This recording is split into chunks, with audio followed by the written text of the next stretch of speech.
Hey everyone, welcome back, and thanks for being here.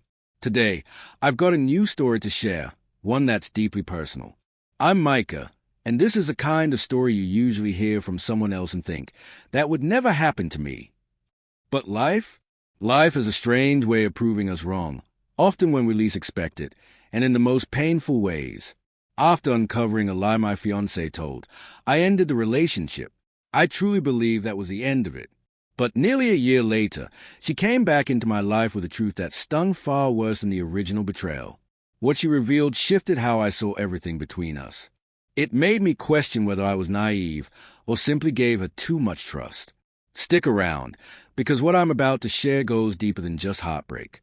If you'd met me a few years ago, I'd have told you, with full confidence, that I'd found the woman I was meant to marry.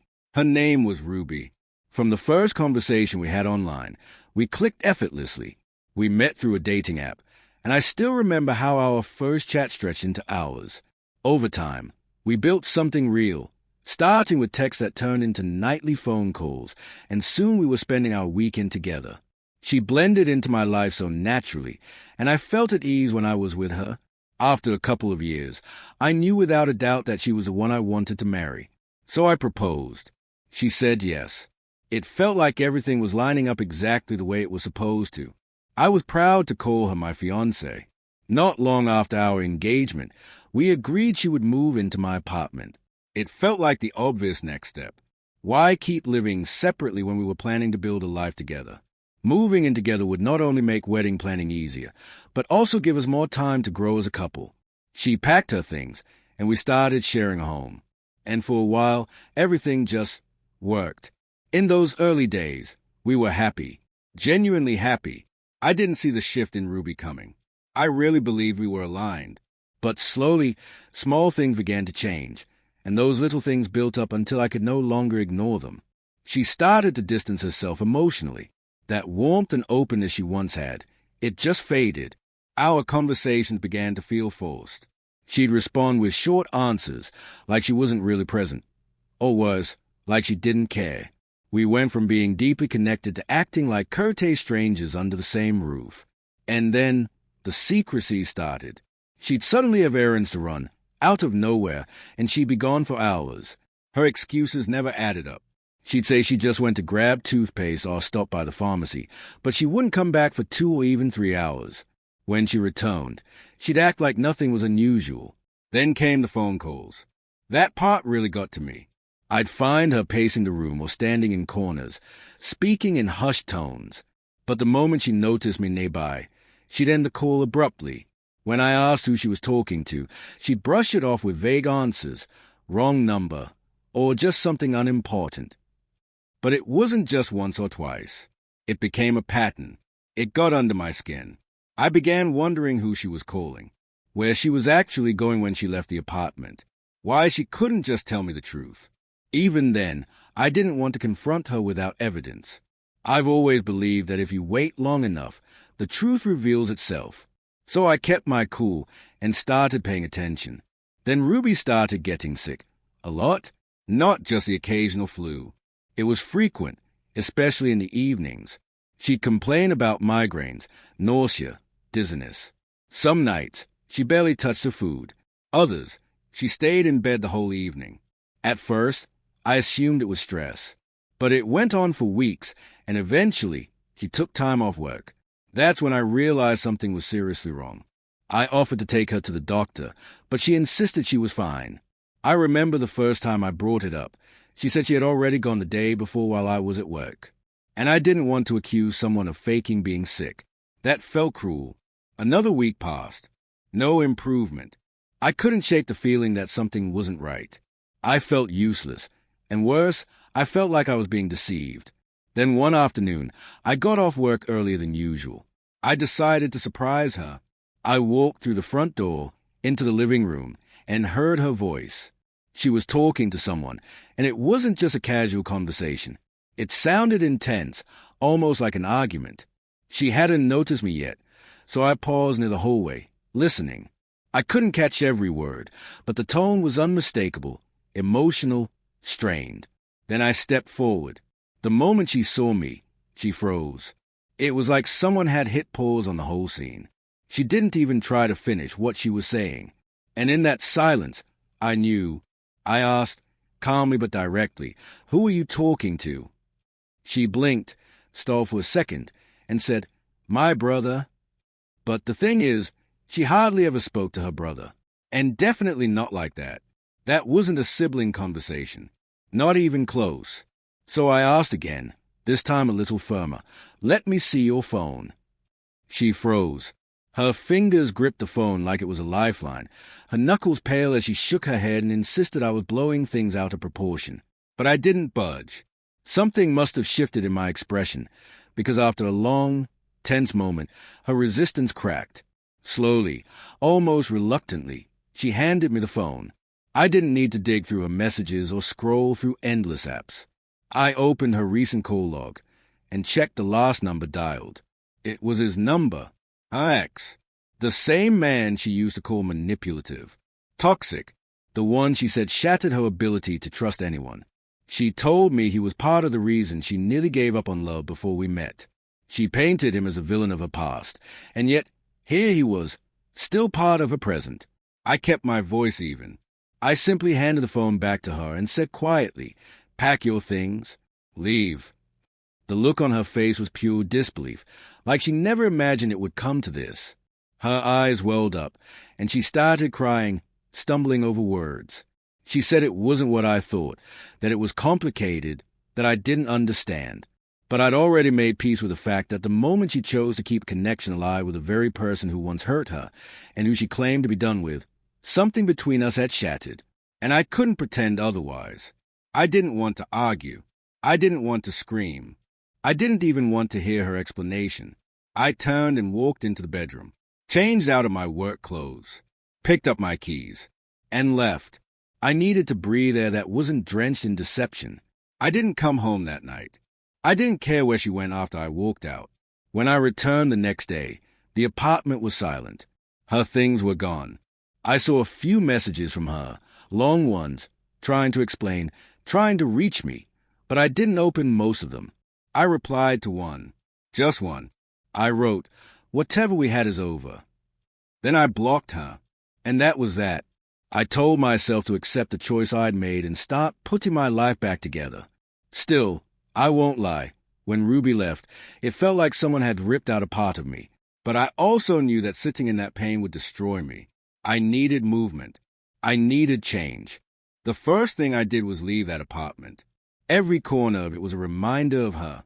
So I downsized, found a quieter place, somewhere that didn't carry memories. Then I switched jobs, not because I hated my old one, but because I needed to escape the questions. I didn't want to see coworkers asking about Ruby. I didn't want to relive the past every time someone casually asked, "How's the fiancé?" I wanted distance, a clean slate, something, anything, to help me focus forward. The new job was harder, more demanding, but that was exactly what I needed. It kept my mind from spiraling into dark places. I stayed busy. I poured everything into rebuilding myself. And slowly, it worked. I stopped checking her social media, stopped wondering who she might be with, or where she'd ended up. I convinced myself that she had probably moved on, just like I was trying to. And for a while, I even believed that maybe, just maybe, what happened was a blessing in disguise. Then, out of nowhere, everything changed again. One evening, I was home alone, unwinding after work, when I heard a knock at the door.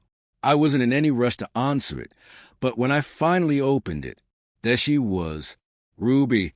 I froze in the doorway. I hadn't seen her or heard from her in over a year. My first reaction was confusion.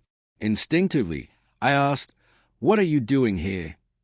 She didn't seem surprised by my response. She just said she wanted to talk, then asked if she could come in. I hesitated, but eventually I stepped aside and opened the door. We walked into the living room without saying much. I took a seat on the couch. She sat across from me. The silence between us was thick, tense, foreign, strange, considering how well we used to know each other. Then she looked at me and said, "I came to confess. I hate how things ended between us." I didn't respond. I didn't even nod. I'd already prepared myself not to believe anything she might say. I figured I'd just let her speak so I could finally close the door, for good. But then she said something I wasn't expecting. She met my eyes and said, "I was pregnant when we broke up, but the baby wasn't yours." I didn't speak. I was still trying to process whether I heard her right. But she kept going. She told me she found out she was pregnant when she was already 3 months along. She said the child belonged to her ex.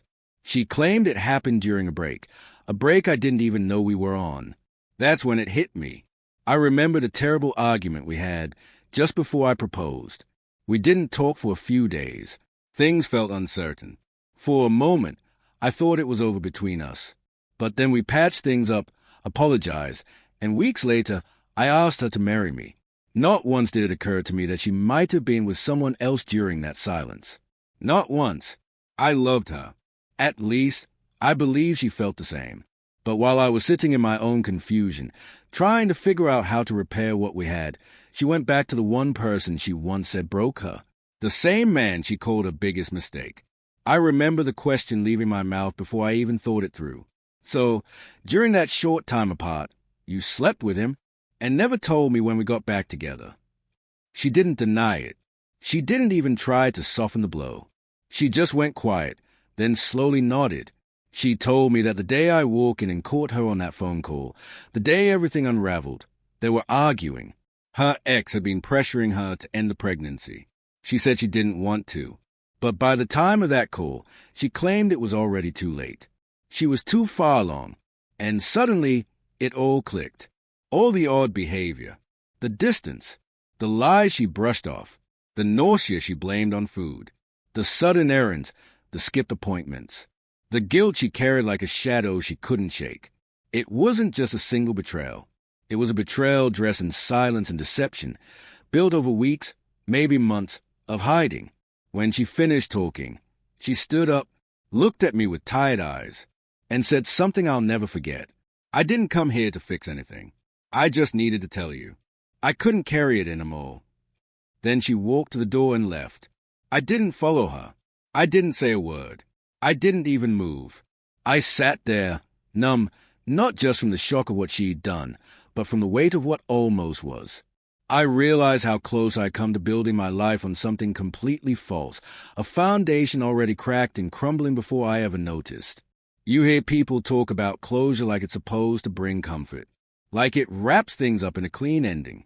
But the truth can be ugly. It can leave splinters. I still don't know what to do with what she told me. Was I lucky? Maybe. I could have ended up raising a child that wasn't mine, living a lie day in and day out, convincing myself I was happy while she kept her silence. Maybe I should feel grateful that I found out when I did, before vows, before strollers and midnight feedings, before the kind of DNA test that guts you years later. But if that's true, why does it still hurt so much? Why does my chest still tighten every time I replay how close I came to stepping into a life that was never really mine? I keep thinking, how long would she have kept it from me? Would she have ever told the truth if I hadn't asked for that phone? Or would I have been just another guy who thought he was a father, who signed his name on a birth certificate, because he believed love meant trust?